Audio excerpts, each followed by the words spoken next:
Productivity Gladiator. I'm Brian Nelson Palmer. On this show, I share personal, practical productivity skills. And in this episode, we're talking about tips for your communication protocol, which can make or break you and your team's productivity. And with me on the show today is Theresa Ward, who's a team effectiveness coach and the founder of Fiery Feathers. So, Theresa, I'm going to let you introduce yourself. Thanks so much for joining me on the show and talk about your connection with communication protocols. Love it. Thanks, Brian, for having me. I love right off the top, all of your alliteration there, all of the great P words that have to do with productivity. And obviously you can tell I'm a fan of like memorable alliterative things as well. Like now you're a fiery feather. Exactly. Love it. So Fiery Feather is a team effectiveness consultancy. And what I think about the two pillars of team effectiveness, it's structured systems, standard operating procedures, all of those really functional systems that help us be efficient and clear. But it's also that secondary pillar of the soft skills, interpersonal, emotional intelligence, how we interact with one another. So oftentimes I'll get called in by clients to help build a new onboarding process or to help document some new project management checklist. And really what's happening is people aren't seeing each other. They're not asking questions. They're not developing empathy. And so the communication protocol, or I kind of like to refer to it as a situational communication guide. So we can soften it a little bit because it really should be more of a guide than like a policy. That is something that can help with both of those pillars. So I'm excited to talk more about it today. Makes perfect sense. So what would you say makes you different from all those other people in the space? Oh gosh, I love the space. I'm glad that the space is so big. I started my career in fintech, and within that singular industry, I did sales and I did product and I did innovation and I played a lot of different roles, but I always ended up doing the training in each of them. So really, I am a passionate student about experiential education, human psychology, adult learning theory. So I took those training and facilitation skills that I learned in one industry and picked them up and kind of said, oh, can I apply these in a bunch of other spaces? And that's where I think I've been able to add value. And humans are humans everywhere. So I love being able to kind of translate these case studies and skills that I've learned in these different industries to, just kind of the human population, because we all want the same things at work. We all get slowed down or bogged down by the same things at work, whether you use Slack or you use Microsoft Teams. We all just want to be able to get in touch with each other, get a response, and get on with our day, right? Yes. And, oftentimes some industries use the tools different and or better than other industries. So if you stay in your silo, you might not get some of that good stuff that you kind of bring from all the different industries, which is cool. Yeah, I think that's true. I do think that there are industry norms that don't really get spoken out loud. And if you go from one healthcare to another healthcare to another healthcare, it's just kind of assumed that, yes, this is how everybody does it. But you throw in, a media startup from Silicon Valley into a big hospital system in the Northeast, and you're going to get some really fun disruption. Absolutely. Well, let's talk about communication protocols then. And I like that you soften the language, but for the purposes of the episode today, let's say communication protocol, because ultimately these are the guide rails. It is the protocol that you're having people follow. And it's certainly a guide, and somebody's not going to be fired if they don't follow the protocol. But at the same time, you do need that structure. And so right off the bat, Theresa, just for those people who might not have heard this term, what is a communication protocol and why is it important for your productivity? The thing to know about a communication protocol, an effective, realistic communication protocol, is that it is a shared document. A communication protocol is a set of agreements that is somewhat democratically determined, that guides how you initiate communication, how you respond to communication, and how you escalate communication using both your human like voice or fingers and how you also use the technology platforms or the tech stack that's available to you in your organization. So communication protocol, you have this agreement. What does that look like in practicality? It's really simple. I honestly think it's a Word doc, Google Doc, maybe a basic spreadsheet, but don't get too many columns going. Really, it's just kind of a table that in the first column, you have the technology platform. So for example, that might be Slack, that might be Microsoft Teams, that might be as specific as meetings in person, meetings on the phone, meetings on video. So you've outlined all of the different communication channels that you have available to you. Email, of course, all of those different things. And then in the second column, you've got the specifics of when and how to best use that specific communication platform. So I think if you end up with a Word doc that's got kind of a 2-column table, you've got maybe a few things at the top that outline, hey, here's how this was developed, here's who it's for, here's how to reference it or best use it. For example, it might be in situations like when a new employee gets onboarded, obviously, but it may also be impactful when you're starting a new project and you're gathering together a bunch of different folks from different departments who have not regularly communicated before. And then, at the bottom of the table, after you've kind of outlined everything, there's always going to be disclaimers, exceptions to the rule. So yes, I agree, let's call it a protocol, but know that there's always going to be these sort of like outliers. So good to acknowledge those instead of pretending they don't exist, I think. Yeah. And why is this important? What difference does this make?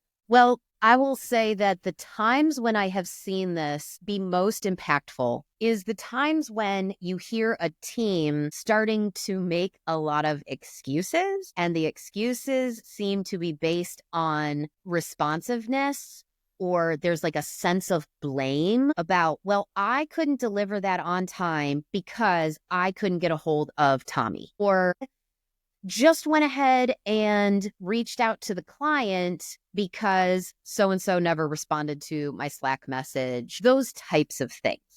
Yeah. So if you start to see a pattern where, oh, I called you, but you didn't get back to me, or I emailed you, but you never got back to me, those are the triggers or the indicators that we really need a communication protocol. My hope is that your listener will develop one of these before those excuses start to happen. But it's okay whether you're in proactive or reactive mode, can be helpful in either situation. And, I've got a couple things for you listening right now on this. Go ahead and start. Anybody can initiate this discussion, and it will help with my other point is one of my most popular, I have 4 signature keynotes that I give, and I speak at conferences around the country. And the one that is the most popular right now is this meeting could have been an email.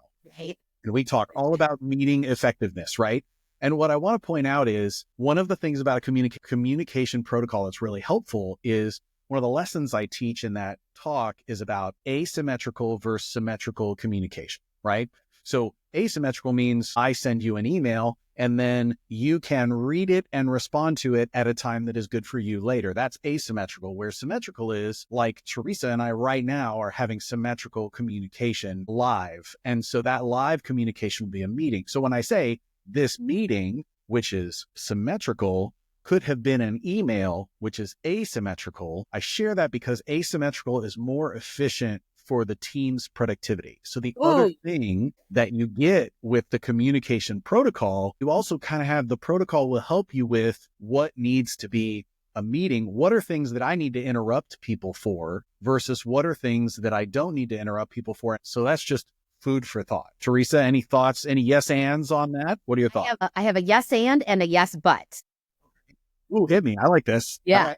Okay. So my yes and, I love the distinction between symmetrical and asymmetrical. I have also called that synchronous or asynchronous. My thought, my challenge is the blanket assumption that asymmetrical communication is always going to be more efficient than symmetrical communication, because we have all gotten caught up in the 14 back and forth emails.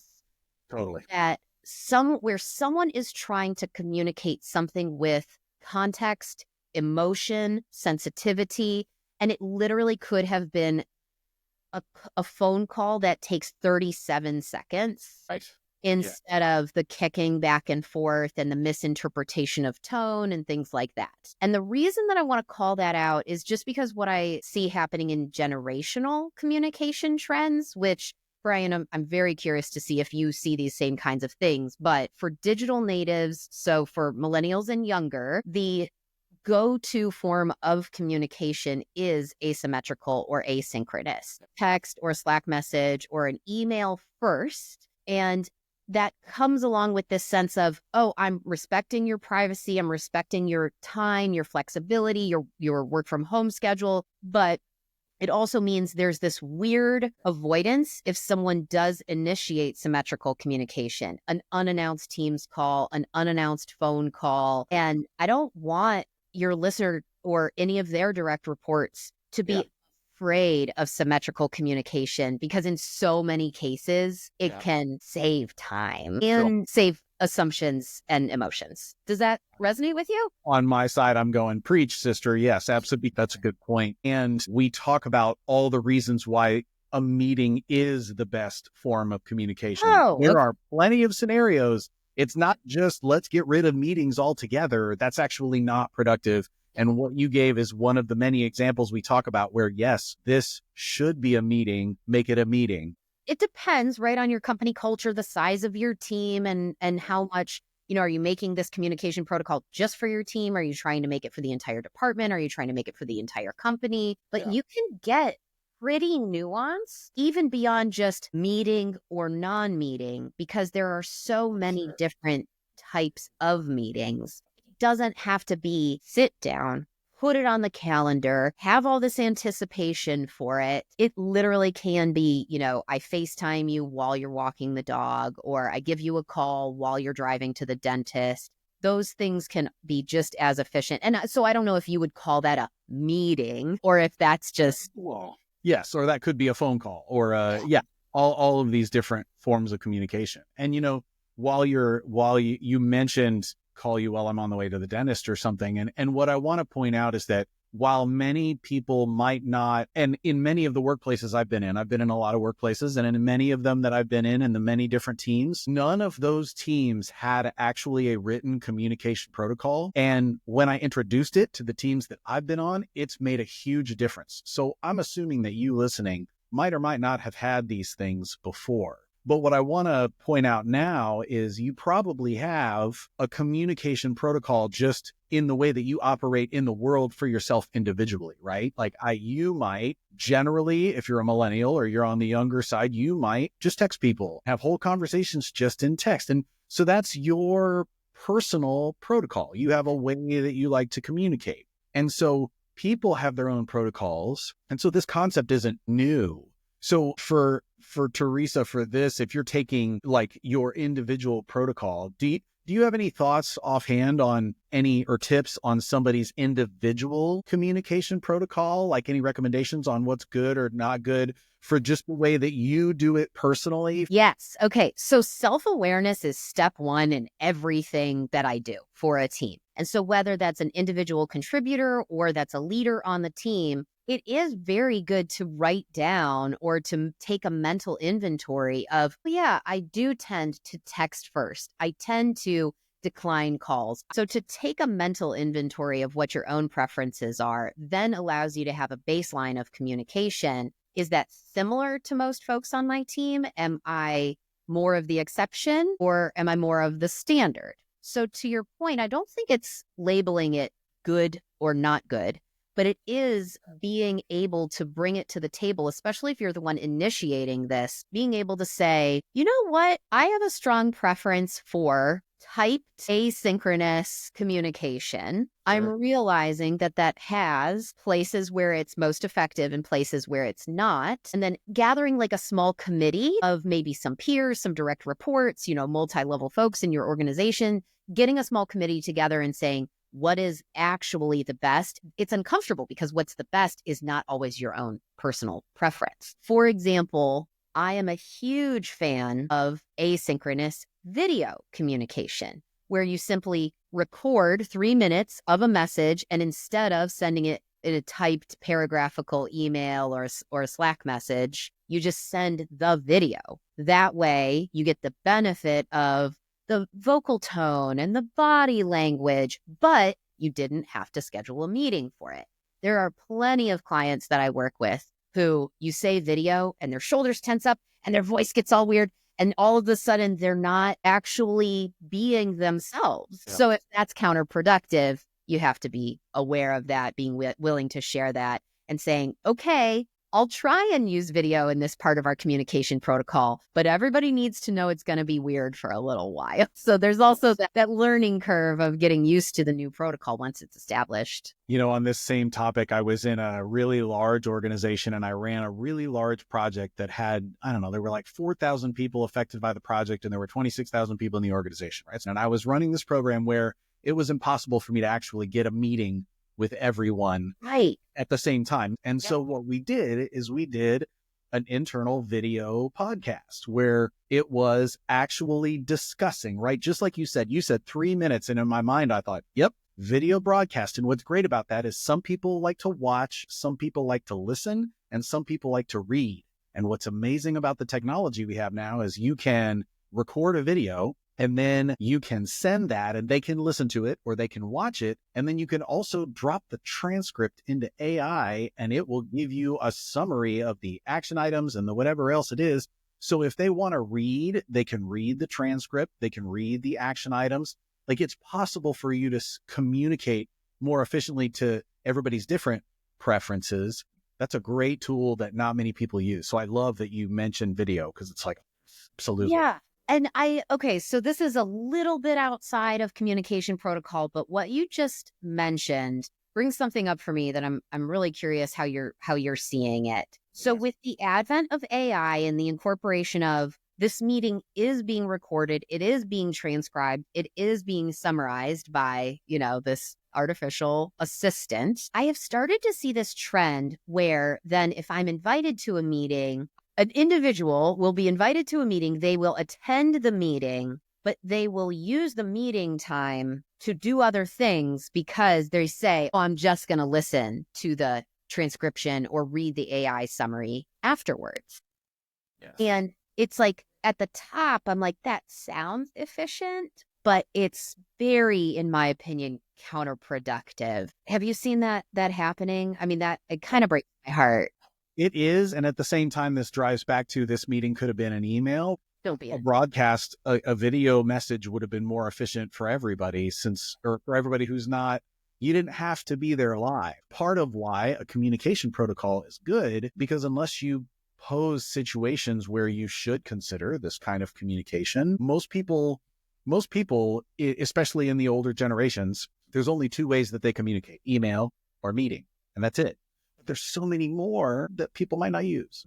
That's what I'm seeing. I'm seeing the same thing as you're seeing. And I really it's such a good indicator of you should leverage some of these tools, these other tools you have. Now, I will say for you listening, if you are going to leverage some of these more recently developed communication techniques, such as, oh, I'm not going to attend the meeting, but I'm going to let my team, just read the AI summary. One of the best things that I've seen is I saw a leader every morning, he blocks off an hour on his calendar and he calls it like communication catch up. And it's the time when he's cleaning out his inbox, he's reviewing Slack messages, he's reading or listening to the transcriptions from meetings from the day before. And I love that that's normalized, that your day doesn't need to be filled with simply tasks and meetings. You have to create this white space for navigating all of these different, communication messages that are now being available to you. Totally. It's super important. Please, you be the spark to start recording your meetings, because a lot of organizations and individuals have it like they're just opposed to being recorded necessarily. Mm-hmm. But if you record it, anybody who misses it, instead of you having to catch them up, there's a recording. And oh, by the way, productivity hack, shameless, I'm one of those guys who listens and watches on 2 times or 3 times speed. Because, you might be listening to this episode on 2 times speed or 3 times speed. And if you are right now, I am applauding you right now well done, because your brain can process that information faster than we can speak it necessarily. So yes, take advantage of that too if you're catching up on recording. So if there is, unless there is some sort of legal reason why you can't record, just record, because then there's so many good reasons. Recording also helps us remember, when, especially if you're not on video, if you're not in person, the more technological or the more asymmetrical our communication gets, the more rude we let ourselves get. That is unfortunately why, cyberbullying is a thing, and people will just troll through YouTube, comments and things like that. And I think if we are acting as if we are being recorded, I think it reminds us to be our best selves and to pay attention to one another and to really tune in and sort of, sit up a little straighter and be like, ooh, I'm being recorded. And I don't mean that in a big brother kind of fear-based way. I think it's just a way for us to remember that, we need to show up and be our best selves with each other whenever possible. True. And anything you put is going to be a reflection of your performance professionally. So yes, absolutely. Theresa, I want to jump into you. So you did a great job earlier describing what a communication protocol might look like, right? So one of the things that is, I think, super helpful, and if you go back and listen to Maura, I did an episode with Maura Thomas, who came on the show, and she talked about the one thing that was one of the first times that I had heard I've heard it called a communication protocol. I've heard it called a lot of things over the years. She called it a communication protocol. And she said that who to contact an emergency is and how to contact them is what qualifies as an emergency. So right. I want to note that, because when you're talking about this, it's not just should you email or should you have a meeting, right, but at what point should you call the person? Like, what qualifies as an emergency? And so I thought that was a really good tip that she had.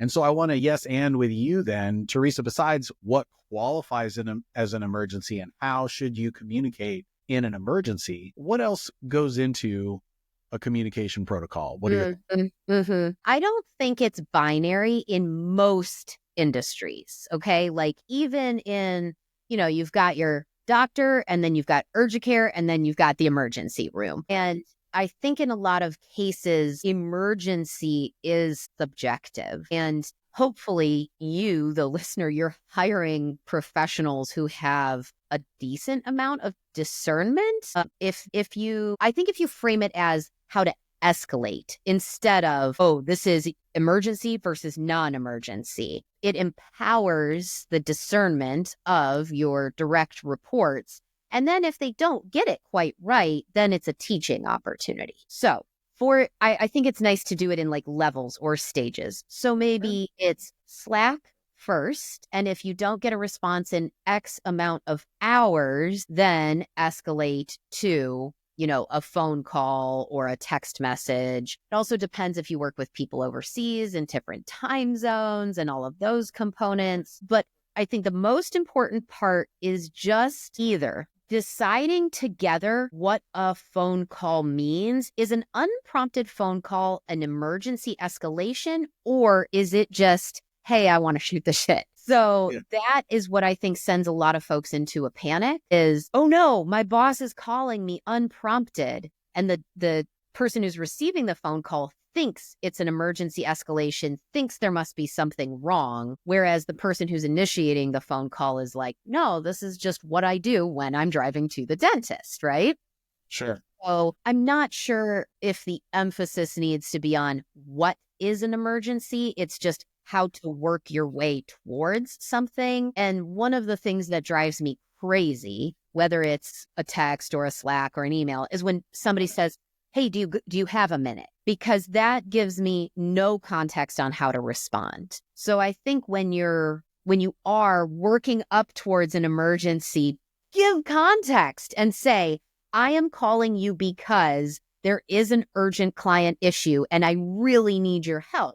Yes. Or I am emailing you even though you are 3 levels above me because I have already tried to contact my boss and their boss about this specific outage. and I am not getting a response within the last 2 hours. So that kind of thing can really also trigger the person who's receiving the communication to say, oh, this isn't our usual protocol. And I understand why they are going through a non-typical communication channel. Absolutely. Yeah. I'm laughing because whenever people ask me if I have a minute, I generally respond and say, I have about 90 seconds. And then so go ahead. What do you got?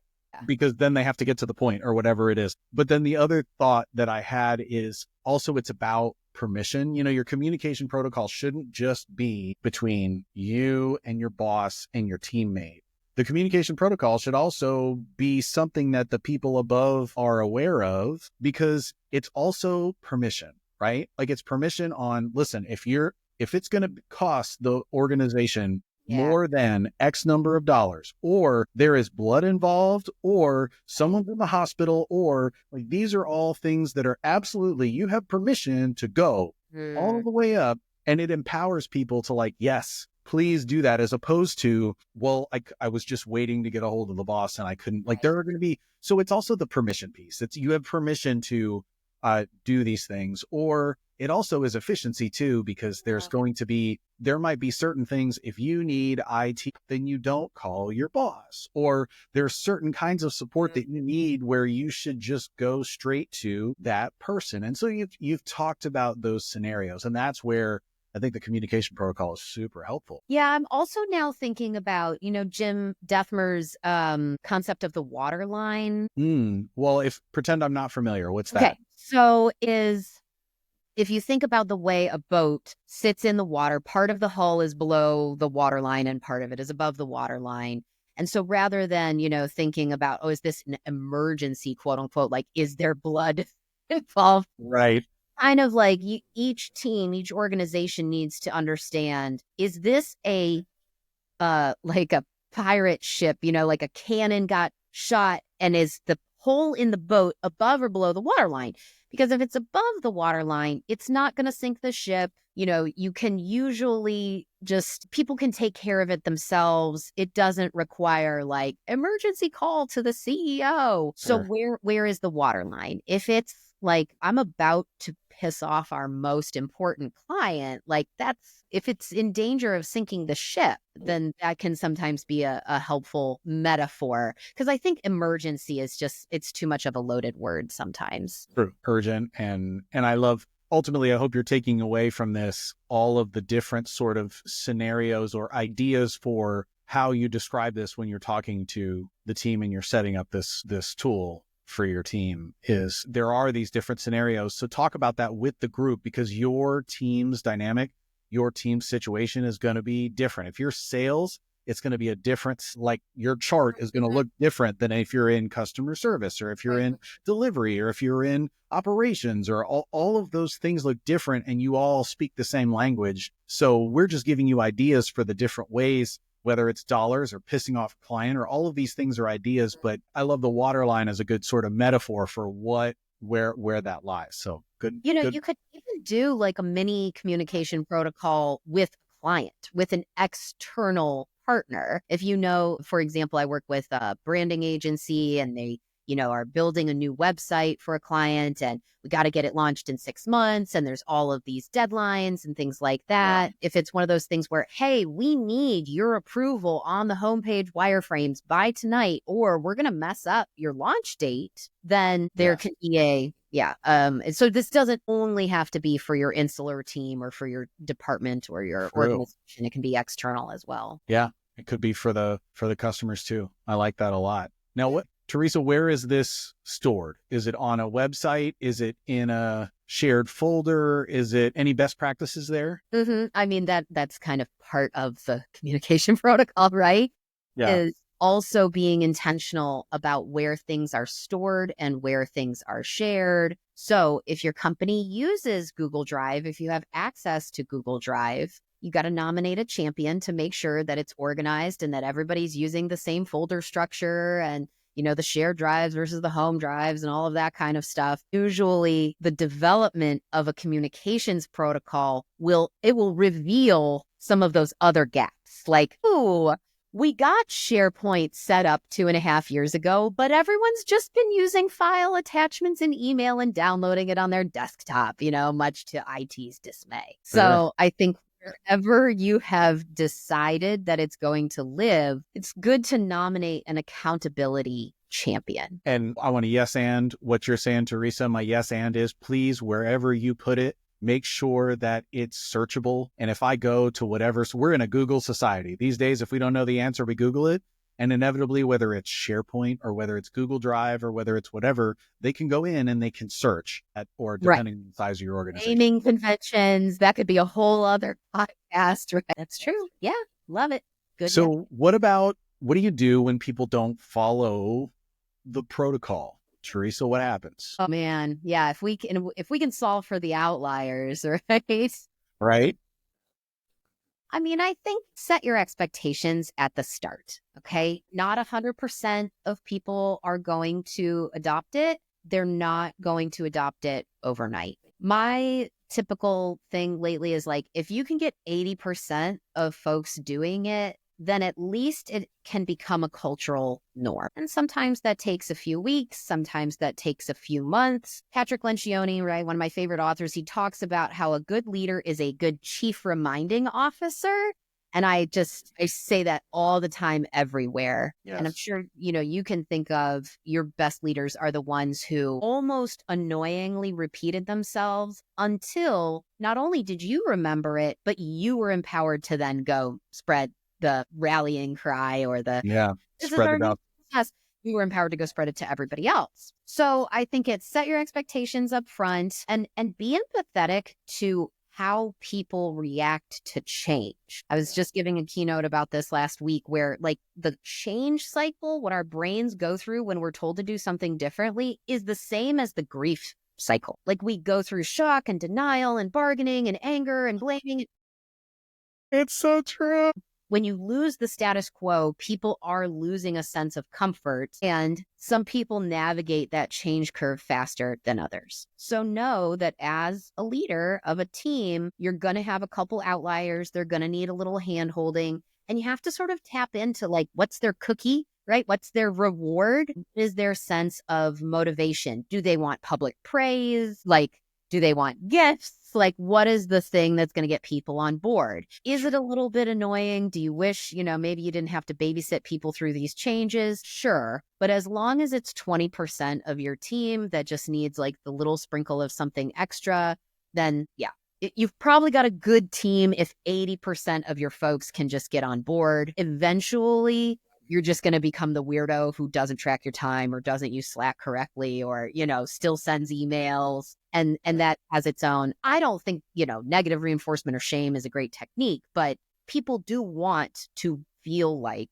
they belong in the culture. Eventually, you usually see some late adoption. That's my experience. As you're talking, two things immediately came to mind. One, remember that praise should be public and anything that's a performance thing should be taken offline or in private. So if someone doesn't follow the protocol and you're going to remind them or point it out, it's best not to do that in front of everybody. So that's a one thing to keep in mind. And the other one is there's a book, and I'll drop the link in the notes for you, but it's called The 1 Minute Manager. And the 1 Minute Manager is all about when you see something good, say something and be supportive. When you see something that's not right, address it right, take 1 minute and address it right then. And so I think that is super important for a protocol situation. If somebody misses it one time or it seems like it's logic, I mean, everybody, we're going to have an understanding, right? It's a guide, just like you said, it's a guide. And if they keep stepping outside the guide, then you need to point it out. And it's best to do that right at the time when it happens. So do that in private. Couple things coming up for me. I love what you're sharing. I think the first is make sure that your final version of your communication protocol has a solid why behind it, besides this is just the way I want things. So if I put out a communication protocol, Brian, and you're not following it, and I say, hey, you're not, we all agreed that it was going to be Slack and you're emailing,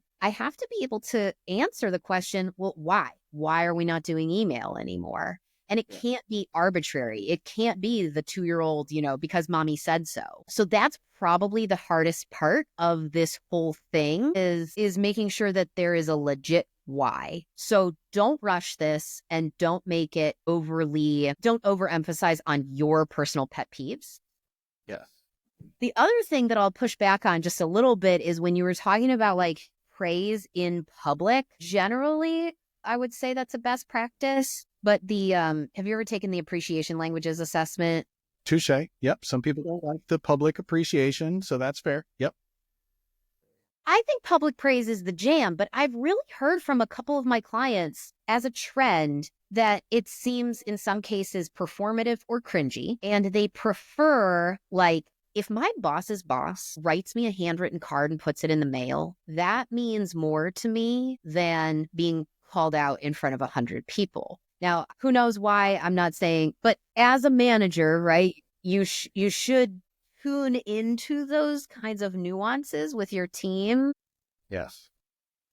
So that's really the hardest part about these protocols is finding that sweet spot between, yes, we all need to get aligned and do generally the same things. And there are always going to be exceptions, and empathetic managers will be into those exceptions instead of being legalistic or fundamental. I love that you pointed that out, because the point of bringing that up was really more about, if you're going to criticize, you want to do that not in public. 100% agree. And so I mentioned that the praise can be public, but you're right. Everybody's different. And that's also true. And that's part of being a leader, is knowing these are the ones that like the public praise. These are the ones that are very shy and would absolutely be just embarrassed as heck if you brought them up, even if it was something good.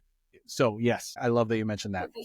Good point there. Now, what about I want to take a side note here, just as a fun thing. As far as communication protocols go, what is a communication habit or behavior for you personally, Theresa, that drives you crazy? Because I've got one, but I'm just curious, what are, like, is there one that when it happens and you're just like, oh gosh, come on, people, I don't know. So I have one, but I want to ask you first. I think mine is probably the got a minute. Yeah. Okay. Yeah. What's yours? Mine is, do not email me and ask, when can we meet?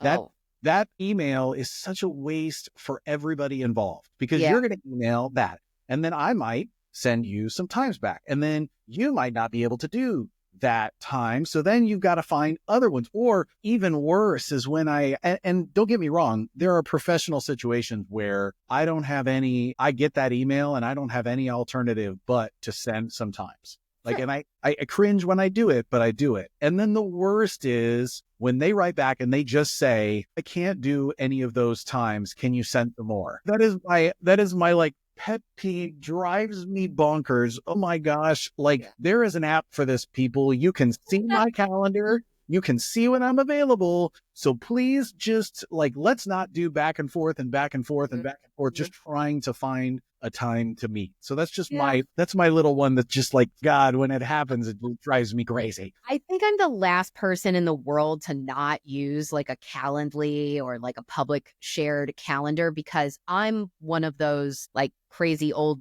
David Allen, people that like every hour on my calendar has something booked. Sure. And so it doesn't look to the algorithm like I have any free time, because I don't use white space on my calendar. Like, my days have like chunks already assigned. So I don't do you can see my calendar and I can see your calendar. And it's nice when at least one of us, has that. But if both people don't, I totally agree with you. At least be like, here are the times I can meet. If none of those work for you, please send times that do. Yes.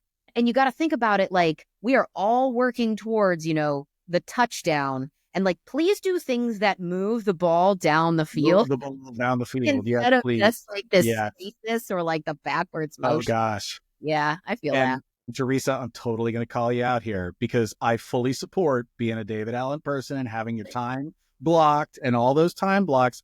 But here's the hack that you can use to still use Calendly if you do that, which is, and if you listening, if this is you too, if you're like Theresa, please do this, which is set up a calendar for another calendar for your tasks. And when you go into Calendly, you can set up Calendly so it will look at which calendars. And so if you have meetings, or I fundamentally believe your calendar should be where you need to be, not what you need to do. So that's my own personal thing.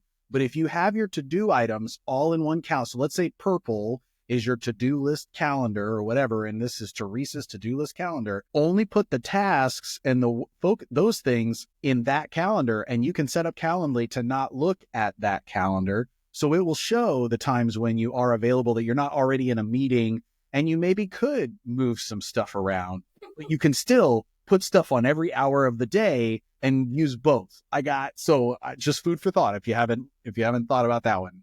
No, that's good. It's good. And it's so great to hear that, because I'm such a proponent of everybody should be willing to evolve and change your communication status and change the way, you manage your productivity. Right. Totally. If you ever reached out to Theresa, I hope she sends you a Calendly link with all of the times that she's Challenge accepted. Challenge accepted. Let's do it. I love this. Well, last question for you.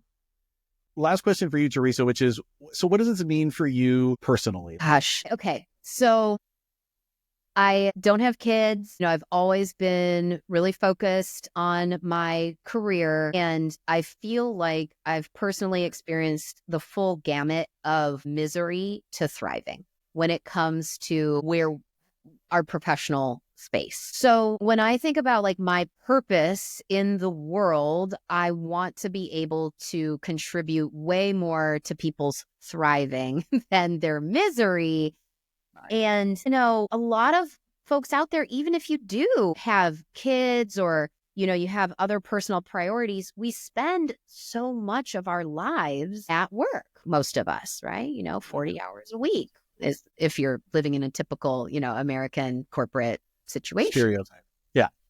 And I know there's exceptions to that rule, but it's just, I do believe that work can be a place where our souls can thrive and that we can be our best human selves. And if we can get some of this crap out of the way with pet peeve emails, like you're saying, inefficient exchanges, just missing each other, not seeing, hey, this is what I meant. This is what I want to offer. I think the communications protocol is just a really practical way to remove some of those barriers from us enjoying one another and enjoying our work. Love it.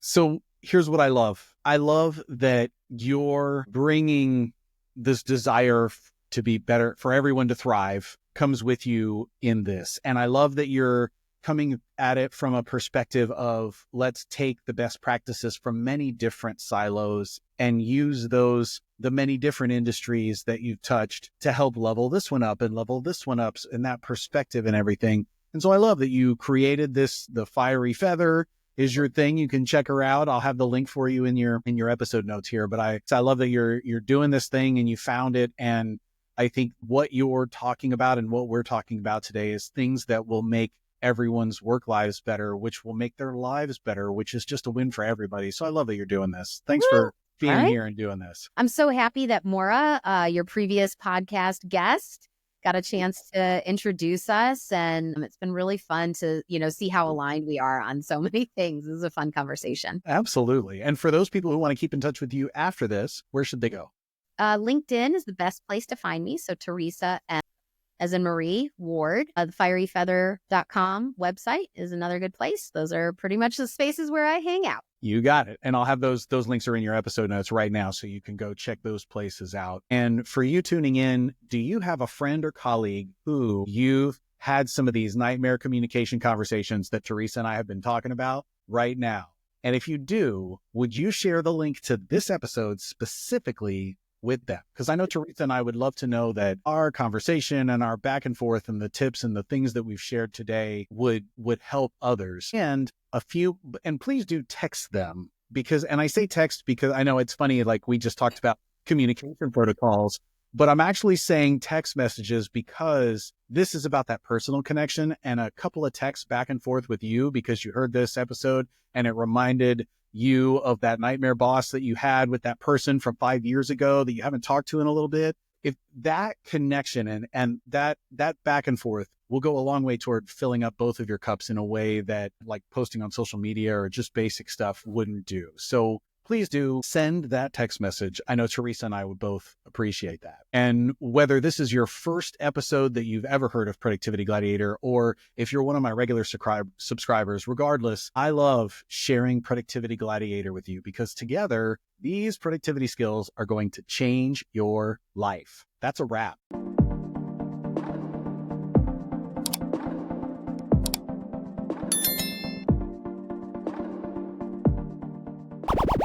Productivity Gladiator.